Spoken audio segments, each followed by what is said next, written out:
Hi everybody, Candace Clark here with Canopy Mortgage and this week's market update.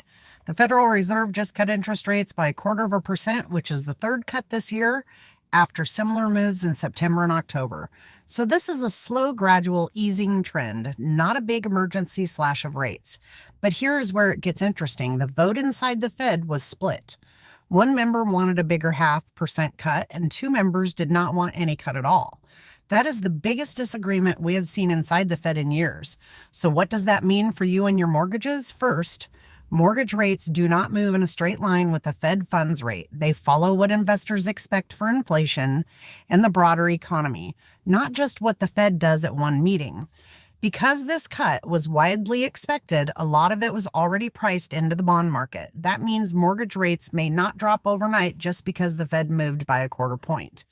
In fact, on some recent cuts, mortgage rates have actually stayed flat or even ticked up a bit as markets reacted to the Fed's comments, not just the headline. Second, the outlook the Fed gave for 2026 matters.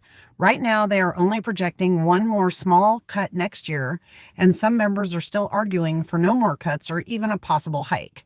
That tells you the Fed is not convinced that inflation is fully tamed.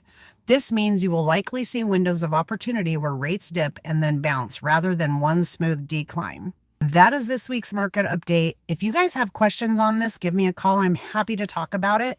I think next year is going to be an interesting year and certainly far better, in my opinion, than this year. So hang in there, guys. It's coming. I can't wait to have a fabulous year with all of you. Thank you so much for your trust. Candace Clark, Canopy Mortgage, 360-301-9740. Give me a call. I look forward to hearing from you. Have a great week, everyone.